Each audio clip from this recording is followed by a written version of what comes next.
Okay, जैसे कि अभी हम लोगों ने देखा कि राउल्ट्स लॉ स्टार्ट किए थे हम लोगों ने, राउल्ट्स लॉ का डेरिवेशन देख चुके हैं। अब राउल्ट्स लॉ के अंदर एक ग्राफ है जो सबसे इम्पॉर्टेंट है और उस ग्राफ को हम लोग को पढ़ना रहेगा। अब सबसे पहले अपन देखते हैं कि वो ग्राफ कैसे प्लॉट करेंगे। अब ग्राफ प्लॉट करने के लिए मैंने पहले भी बताया था कि 3 इक्वेशन हम लोगों ने मॉडिफाई किया था, बनाया था। सबसे पहला इक्वेशन मैंने बताया कि ये इक्वेशन पार्शियल प्रेशर P1 का है। P1 इज इक्वल टू क्या हो जाएगा, P1 नॉट x1, ये इक्वेशन 1 है। और दूसरा इक्वेशन क्या था, पार्शियल प्रेशर ऑफ 2 था, P2 नॉट x2 था,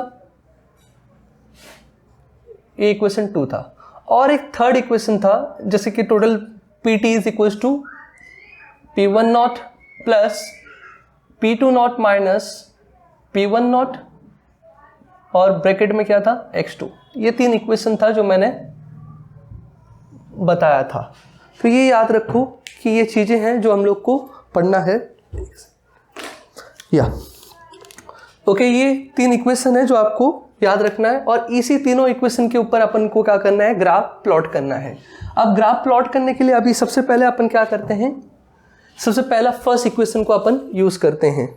अब फर्स्ट इक्वेशन को अपन यहाँ पे सबसे पहले डिनोट करते हैं कि P1 इज इक्वल टू क्या हो गया है, P1 नॉट x1 है। इस इक्वेशन को ध्यान से देखिए और इसी की बेस पे अपने को क्या करना है, प्लॉट करना है ग्राफ। अगर मैं यहाँ पे स्ट्रेट लाइन का इक्वेशन मेंशन करता हूँ, अगर मैं यहाँ पे स्ट्रेट लाइन का इक्वेशन मेंशन करता हूँ तो क्या हो जाएगा कि y इज इक्वल टू क्या हो जाएगा, mx। इट मीन्स यहाँ पे जो ग्राफ अगर मैं प्लॉट करूँगा किसके बीच में, वेपर प्रेशर और मोल फ्रैक्शन के बीच में, तो ये दोनों क्या होंगे भाई, स्ट्रेट लाइन आएंगे which is passing through the origin से पास होंगे। तो ये स्ट्रेट लाइन का इक्वेशन आएगा, यहाँ पे मैं मेंशन कर देता हूँ। जो ग्राफ आने वाला है ये कौन सा रहेगा, स्ट्रेट लाइन होगा, स्ट्रेट लाइन इक्वेशन। अब ग्राफ प्लॉट करना है अपने को। सबसे पहले अपन क्या करते हैं कि ये हम लोग क्या करते हैं, ये मैंने ले लिया, ये मेरा y एक्सिस है और ये मान लिया मेरे पास कौन सा एक्सिस है भाई, मेरा x एक्सिस है। तो देख लीजिए ये मेरा y एक्सिस है और ये मेरा x एक्सिस है। अब y एक्सिस में मैं क्या करता हूं कि यहां पे मैंने क्या रिप्रेजेंट कर रहा हूं, वेपर प्रेशर ले रहा हूं, वेपर प्रेशर है। और यहां पे क्या है, मेरे मोल फ्रैक्शन है। यहां पे इस एक्सिस पे मैं क्या रिप्रेजेंट कर रहा हूं, मोल फ्रैक्शन, मतलब x की बात कर रहे हैं। अब इसको मैं यहां पर रेस कर देता हूं। तो अब देखते हैं, देखो अब ये मोल फ्रैक्शन है, मैं फर्स्ट इक्वेशन की बात कर रहा हूँ, इक्वेशन 1। तो यहाँ पे x1 का वैल्यू अगर देखा जाए ये ओरिजिन में, तो x1 का वैल्यू क्या होगा, यहाँ पे 0 रहेगा। और x1 का हमको पता है कि अगर मैक्सिमम वैल्यू देखा जाए तो x1 कितना हो सकता है, 1 हो सकता है। तो ये चीजें आपको क्लियर रखना है कि x1 का जो मिनिमम वैल्यू वो कितना होगा, 0 होगा। और x1 कोई भी मोल फ्रैक्शन है वो कितना हो सकता है, मैक्सिमम 1 हो सकता है। मान लेता हूं ये वाला जो पॉइंट है, ये यहाँ पे क्या होता है, x1 1 हो जाएगा। अब अपन क्या करते हैं कि इस इक्वेशन, तो यहाँ से समझ में आ गया कि स्ट्रेट लाइन अपन अप्लाई किए तो ये आ गया, मतलब स्ट्रेट लाइन इक्वेशन अप्लाई किए तो अपने को क्या मिलने वाला है, स्ट्रेट लाइन मिलने वाला है। अब अपन देखते हैं कि यहाँ पे वैल्यू सब्स्टिट्यूट करते हैं। अगर मैंने x1 का वैल्यू क्या रखा है, अब पहला कंडीशन है इसमें देख लेता हूं, x1 का वैल्यू अगर मैंने 0 रखा तो उस टाइम, इस टाइम जो P1 का वैल्यू होगा वो क्या होगा, 0 हो जाएगा। पार्शियल प्रेशर का वैल्यू कितना होगा, 0। अगर मैंने यहाँ पे इक्वेशन जो सेकंड कंडीशन है, अगर x1 को मैंने क्या रखा, 1 रखा, तो इस टाइम जो कंडीशन बनेगा वो क्या हो जाएगा कि P1 इज इक्वल टू क्या हो जाएगा, P1 नॉट के बराबर हो जाएगा। किसके बराबर हो जाएगा, P1 नॉट के बराबर। अब अपन क्या करते हैं, इन दोनों पॉइंट को सब्स्टिट्यूट करते हैं। भाई देखो x1 0 था तो उस टाइम जो हम लोग का P1 होगा वो कहां पे होगा, इस पॉइंट पे होगा। जो P1 रहेगा वो कहां पे रहेगा, यहां पे होगा।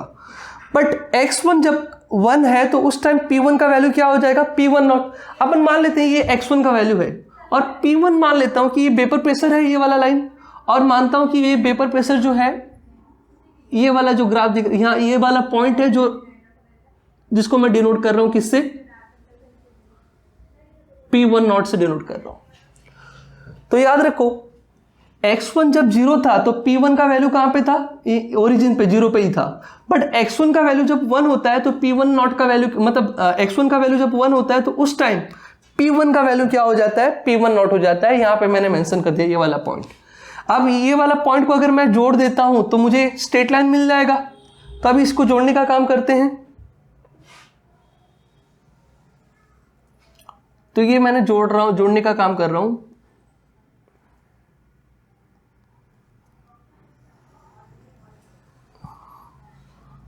थोड़ा लाइनिंग थोड़ा सा टेढ़ा हो रहा है, बट ये परफेक्ट होगा। तो ये जो लाइन रिप्रेजेंट कर रहा है, ये क्या मेरा बता रहा है, ये P1 रिप्रेजेंट कर रहा है, बराबर। ये जो इक्वेशन है ये क्या रिप्रेजेंट कर रहा है, P1। तो ये फर्स्ट आपको समझ में आ गया होगा कि ये इक्वेशन 1 जो था ये क्लियर हो चुका है। अब अपन आगे बढ़ते हैं इक्वेशन 2 की ओर। इक्वेशन 2 का अगर हम लोग मॉडिफाई करते हैं, इक्वेशन 2 को, सेकंड कंडीशन है, सेकंड इक्वेशन क्या है भाई, P2 इज इक्वल टू क्या है, P2 नॉट x2 है, P2 नॉट x2। अब यहां पे भी अगर मैं स्ट्रेट लाइन का इक्वेशन अप्लाई करता हूं तो y इज इक्वल टू क्या हो जाएगा, mx वेपर प्रेशर, और अगर मैं मोल फ्रैक्शन का इक्वेशन बनाऊं तो दोनों का मतलब कौन सा आने वाला है, स्ट्रेट लाइन आने वाला है, इक्वेशन स्ट्रेट लाइन।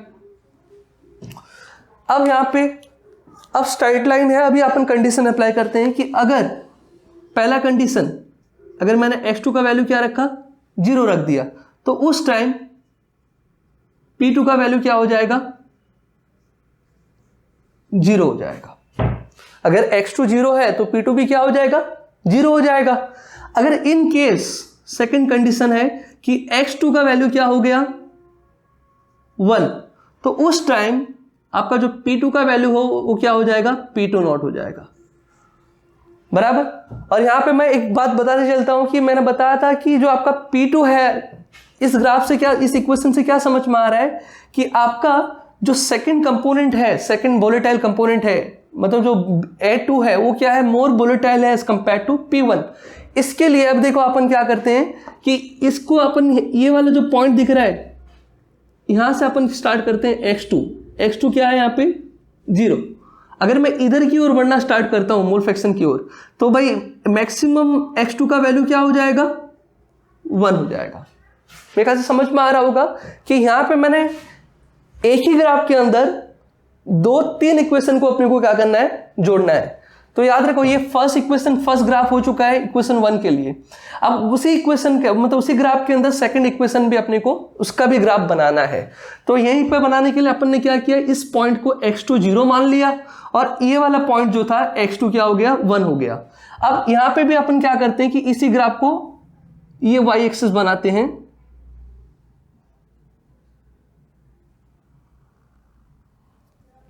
तो देखो ये जो पॉइंट था ये क्या रिप्रेजेंट कर रहा था, P1 नॉट। यहां पे लिख देता हूं ये क्या है, P1 नॉट। और ये भी क्या है भाई, y एक्सिस में वेपर प्रेशर ही है, याद रखो। यहां पे मैंने क्या रिप्रेजेंट किया, ये वेपर प्रेशर ही है, पार्शियल है बट ये है क्या, वेपर प्रेशर ही है। और किसके बीच में बना रहे हैं अपन, x2 के बीच में बना रहे हैं। अब देखो x2 जब 0 था तो P2 का वैल्यू क्या रहेगा, यहाँ पे 0 पे रहेगा। और जब x2 का वैल्यू 1 होता है तो उस टाइम P2 का वैल्यू क्या हो जाएगा, P2 नॉट हो जाएगा। मान लेता हूं जब x2 का वैल्यू 1 है तो P2 इज इक्वल टू क्या हो जाएगा, P2 नॉट। और P2 नॉट मैंने बताया था कि सेकंड P2 नॉट ज्यादा वोलेटाइल है as compare to P1 not. इसके लिए इसका वेपर प्रेशर जो है ये ज्यादा वोलेटाइल है as compare to P1 not. इसके लिए इसका जो वेपर प्रेशर है वो ज्यादा होगा as compare to P1 not.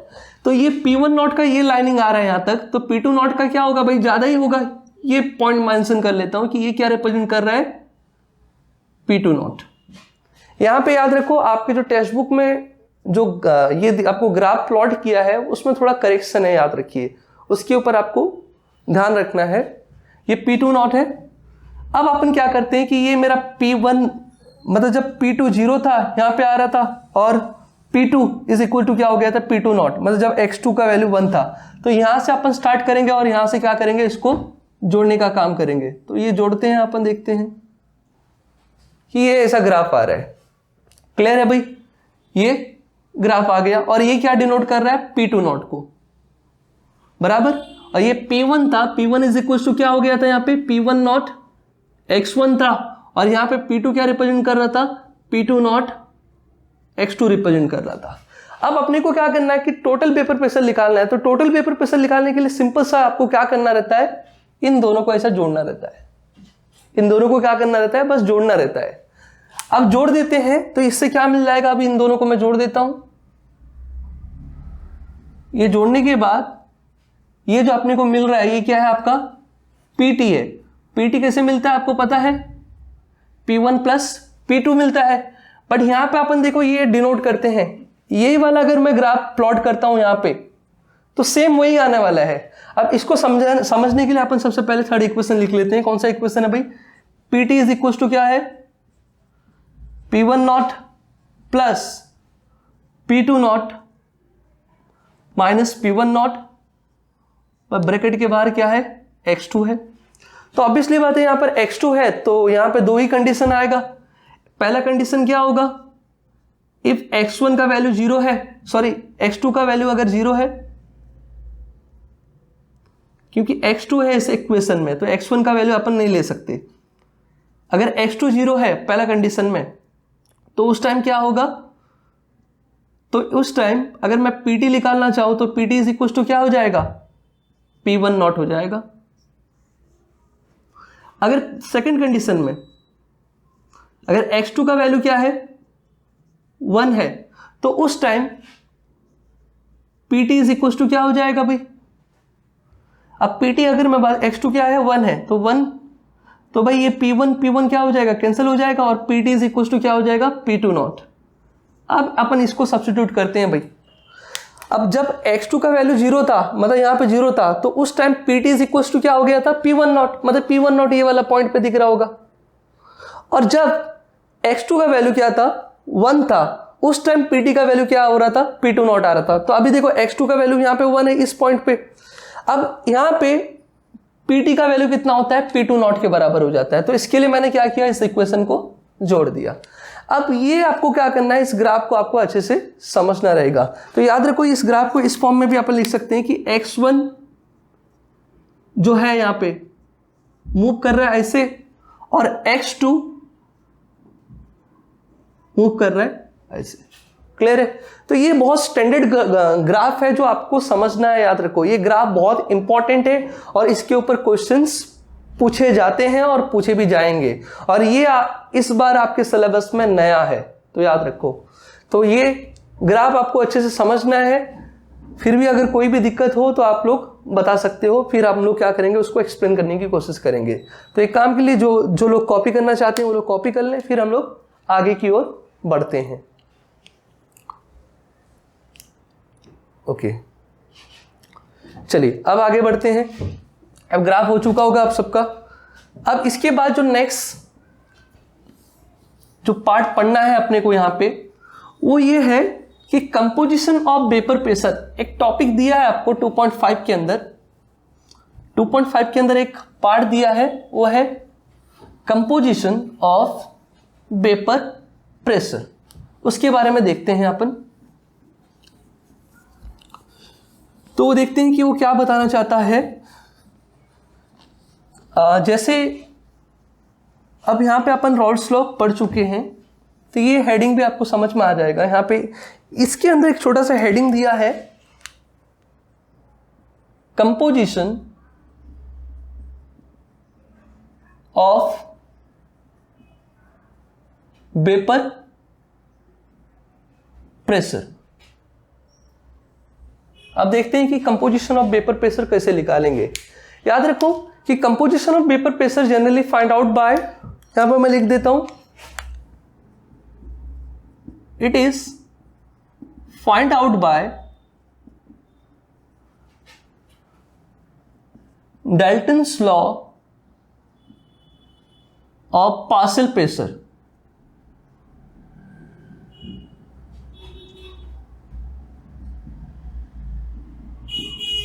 तो याद रखो कि Dalton's law of partial pressure को अप्लाई करके अपन क्या करेंगे कि कंपोजिशन ऑफ वेपर प्रेशर को फाइंड आउट करेंगे। अब यहाँ पे अपन डिनोट कर लेते हैं कि यहाँ पे कुछ टर्म्स हैं जो आपको याद रखना है कि यहाँ पे P1 एंड P2 ये क्या था, are partial vapour pressure of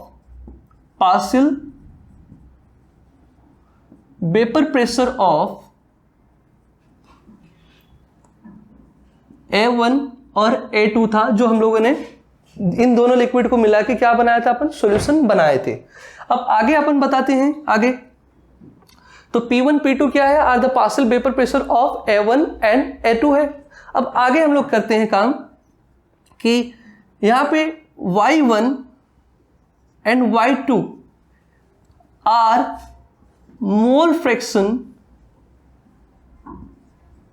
of A1 and A2 in vapour phase. याद रखो यहां पे ये छोटा सा टर्म है जो आपको समझना है, वेपर फेस। X1 और X2 था, ये मोल फ्रैक्शन ऑफ A1 और A2 था बट इन सॉल्यूशन। बट ये क्या है, Y1 Y2 ये क्या है, वेपर प्रेशर, मतलब मोल फ्रैक्शन है बट ये कौन से फेस में है, वेपर फेस में है। लिक्विड फेस में X1 X2 था और यहां पे वेपर फेस में क्या है, A1 Y1 Y2 है। ये दोनों में डिफरेंस है जो आपको समझना है।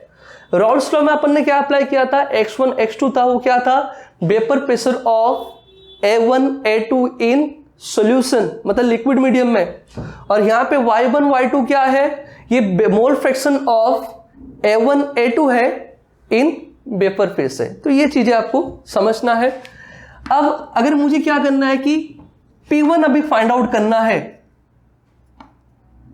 तो P1 इज इक्वल टू क्या हो जाएगा, याद रखो P इंटू Y1। ये कैसे आया, by using Dalton's law. Dalton's law क्या बोलता है कि partial vapour pressure of any component is equal to क्या होता है कि product of vapour pressure, product of total vapour pressure into mole fraction of that component. तो ये बोलता है डाल्टन्स लॉ। तो इसका स्टेटमेंट भी मैं लिख देता हूं जो इंपॉर्टेंट है, न जरूरत नहीं है वो उसको लिखने का, बट इतना याद रखो कि Dalton's law of partial vapour pressure क्या बोलता है कि partial vapour pressure of any component is equals to product of, product मतलब multiplication of total pressure into mole fraction of that component in vapour phase. तो P1 is equal to क्या हो जाएगा, P Y1 और P2 is equal to क्या हो जाएगा भाई, टोटल प्रेशर इनटू क्या हो जाएगा, Y2। तो ये ऐसे हम लोग क्या करेंगे, P1 और P2 निकालेंगे। अब इनका कंपोजिशन अगर मुझे पता लगाना है तो मैं क्या करूंगा, दोनों को जोड़ दूंगा। तो P इज इक्वल टू क्या हो जाएगा, P1 प्लस P2 हो जाएगा, दोनों को कंबाइन कर लेना, उससे क्या मिल जाएगा, PY1 प्लस PY2 के फॉर्म में, इस फॉर्म में अपन निकाल सकते हैं क्या, कंपोजिशन ऑफ वेपर फेस। तो यहाँ पे आपका क्या होता है कि जो 2.5 था उसका सेक्शन कंप्लीट होता है। अब अपन आगे बढ़ते हैं 2.6 की ओर, और 2.6 में अपन देखेंगे कि what is ideal solution, what is non ideal solution. ये बहुत ही इंपॉर्टेंट है और इसके ऊपर क्वेश्चन पूछा ही जाता है। तो देखते हैं, तो ये सब आप लोग कॉपी कर लो, फिर आगे की ओर बढ़ते हैं। अब अपन देखते हैं कि 2.6 की ओर, कि 2.6 में अपने को देखना रहेगा आइडियल सॉल्यूशन। आइडियल सॉल्यूशन के साथ में अपन ये भी देखेंगे कि what is non ideal solution के बारे में भी देखना रहेगा। और आइडियल और नॉन आइडियल ये दोनों के दोनों क्या है, इंपॉर्टेंट है, इसके ऊपर क्वेश्चन पूछे जाते हैं। तो वो देखते हैं अभी सबसे पहले कि आइडियल सॉल्यूशन क्या होता है।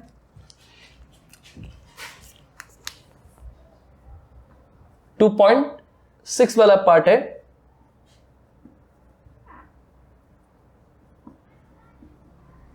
आइडियल सॉल्यूशन एंड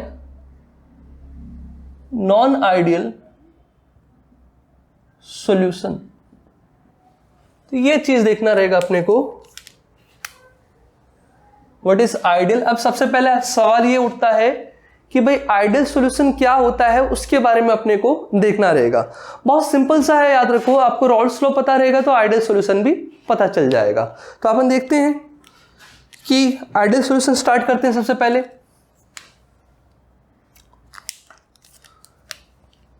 पहले हम लोग आइडियल सॉल्यूशन के बारे में बात करेंगे, देन हम लोग नॉन आइडियल के बारे में बात करेंगे। अब आइडियल सॉल्यूशन का डेफिनेशन क्या होता है वो देख लेते हैं, और ये बहुत इंपॉर्टेंट है, याद रखो। और आइडियल सॉल्यूशन के अंदर अगर देखा जाए टोटल 5 प्रॉपर्टी मतलब 5 पॉइंट के बारे में पढ़ना रहेगा, और यही 5 पॉइंट आपको आइडियल में भी लिखना रहेगा, नॉन आइडियल में भी लिखना रहेगा। अब सबसे पहला पॉइंट है डेफिनेशन। डेफिनेशन ये होता है कि the solution which obey Raoult's law। क्या होता है, मैंने बताया कि अ सॉल्यूशन जो क्या करता है कि Raoult's law को ओबे करता है या फिर फॉलो करता है, obeys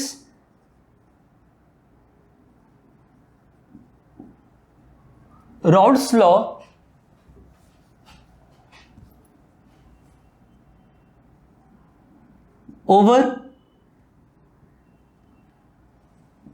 over entire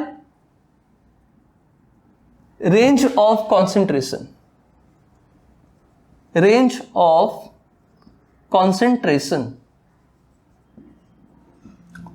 तो ये सिंपल सा डेफिनेशन है। ये होता है कि बस इतना याद रखो कि a solution which obey Raoult's law, उसको अपन बोलेंगे आइडियल सॉल्यूशन। बट कंडीशन क्या है कि जब तक कॉन्सेंट्रेशन रहेगा, जहां तक मतलब कॉन्सेंट्रेशन रहेगा, पूरे कॉन्सेंट्रेशन के सॉल्यूशन, पूरा कॉन्सेंट्रेशन के रेंज में क्या होना चाहिए, वो सॉल्यूशन रॉल्स लॉ को फॉलो करना चाहिए। तो डेफिनेशन सिंपल सा है, the solution which obey Raoult's law over entire range of concentration, इसको अपन क्या बोलते हैं, आइडियल सॉल्यूशन। तो ये याद रखो। उसके बाद सेकंड पॉइंट की ओर बढ़ते हैं।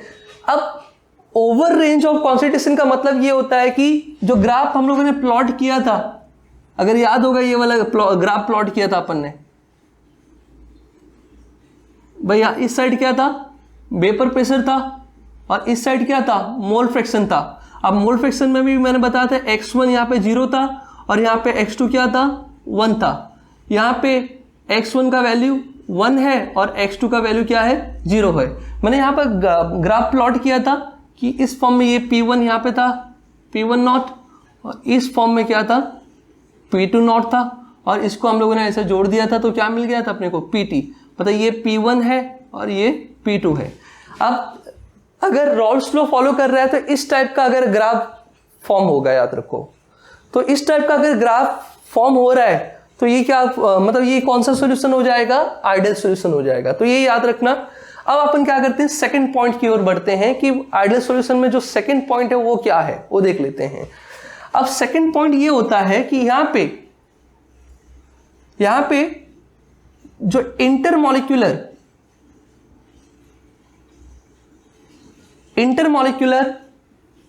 Attraction between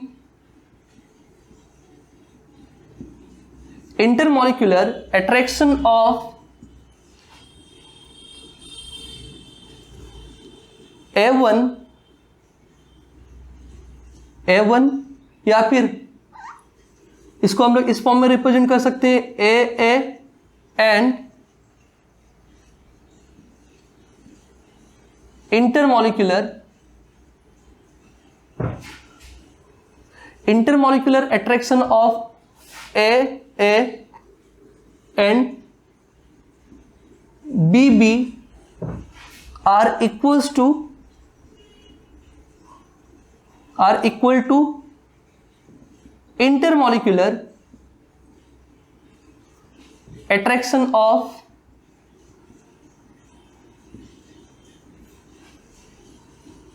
AB। सो ये पॉइंट थोड़ा समझना है, वो क्या बोलना चाहता है कि हम लोग के पास, मान लेता हूं कि हमारे पास, अब इसके अंदर मैंने क्या किया, सिर्फ एक सॉल्वेंट है, मान लेता हूं कि A का बना हुआ है, तो इसके अंदर जितने भी मॉलिक्यूल्स रहेंगे सब ए वाले मॉलिक्यूल होंगे। तो इन दोनों के बीच में क्या होता है, यहाँ पे जो मॉलिक्यूल्स होते हैं मॉलिक्यूल के बीच में क्या होता है, एक टाइप का इंटरेक्शन होता है। अब इसको मैंने क्या किया, कंबाइन कर दिया किसके साथ में, एक दूसरा सॉल्वेंट है जो बी से बना हुआ है, तो इसके अंदर पूरा क्या प्रेजेंट होगा, बी वाले मॉलिक्यूल होंगे। तो इनके बीच में जो इंटरेक्शन होगा वो बी का इंटरेक्शन होगा। इस इक्वल्स टू क्या हो जाएगा, जैसे ही हम लोग ये दोनों को कंबाइन करेंगे तो यहां पे जो मॉलिक्यूल आएंगे वो कौन से आएंगे भाई, अभी इंटरेक्शन ए भी होगा, इसके अंदर क्या होगा, जो मॉलिक्यूल्स होंगे ए भी होंगे बी भी होंगे।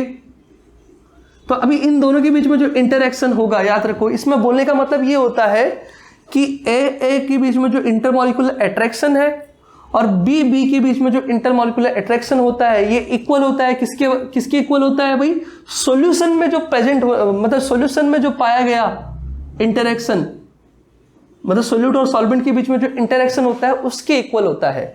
अब याद रखो ये जो ए है इसको मैं ये भी ऐसा भी लिख सकता हूं, याद रखो सोल्यूट इंटरेक्शन भी लिख सकता हूं। तो यहां पर मैं लिख देता हूं कि ए के जगह पे क्या लिख सकता हूं मैं, सोल्यूट और बी के मतलब यहां पे अपन क्या लिख सकते हैं, सॉल्वेंट और सॉल्यूशन में सोल्यूट और सॉल्वेंट दोनों होगा। तो यहां पे जो इंटरेक्शन होगा वो क्या होगा भाई, सोल्यूट सॉल्वेंट के बीच में होगा इंटरेक्शन। तो ये चीजें आपको क्या करना है, क्लियर रखना है। मतलब यहां पे मैं क्या बोल रहा हूं कि यहां पे जो इंटरेक्शन है सोल्यूट के बीच में और सॉल्वेंट के बीच में, ये इक्वल होता है किसके इंटरेक्शन के साथ में, सोल्यूट और सॉल्वेंट के इंटरेक्शन के साथ में जो सॉल्यूशन के अंदर प्रेजेंट है। तो ये सेकंड पॉइंट था जो आपको याद रखना है। ये किसके बीच का है भाई, इंटरमॉलिक्यूलर अट्रैक्शन के बीच में है। इंटरमॉलिक्यूलर अट्रैक्शन है या फिर कभी कभी क्या होता है कि आपके इसमें इंटरमॉलिक्यूलर इंटरैक्शन भी लिख लिया जाता है कि intermolecular interaction of A and B are equal to intermolecular interaction of A B of solution, यहां पर मैं लिख देता हूं ऑफ सॉल्यूशन। तो ये सेकंड पॉइंट था जो आपको आइडियल सॉल्यूशन में याद रखना है। अब थर्ड पॉइंट की बात करते हैं, और ये थर्ड पॉइंट जो है ये और भी इंपॉर्टेंट है, वो देख लेते हैं। थर्ड पॉइंट ये है कि जो वॉल्यूम है, वॉल्यूम ऑफ सोल्यूट, या फिर यहां पे अपन बात करते हैं change in volume, change in जो वॉल्यूम है, याद रखो चेंज इन वॉल्यूम जिसको अपन बोलते हैं delta V is equals to क्या होता है, 0। अब इस लाइन को समझने की कोशिश करते हैं कि यहाँ पे चेंज इन वॉल्यूम कैसे 0 आ रहा है। अब 0 ऐसे आता है कि मान लेता हूं कि यहाँ हमारे पास एक सोल्यूट है, इसको मैं किसके साथ कंबाइन कर रहा हूं, सॉल्वेंट के साथ कंबाइन कर रहा हूं, तो इससे क्या मिलेगा मुझे, सॉल्यूशन मिलेगा। तो ये मेरा सोल्यूट है, इसको मैं डिसॉल्व कर रहा हूं किसमें, सॉल्वेंट के साथ में, तो क्या मिलेगा मुझे, सॉल्यूशन मिलेगा। अब मैं मान लेता हूं कि सोल्यूट मेरे पास कितना है, 5 ml है, और मैंने क्या किया, सॉल्वेंट 10 ml ले लिया।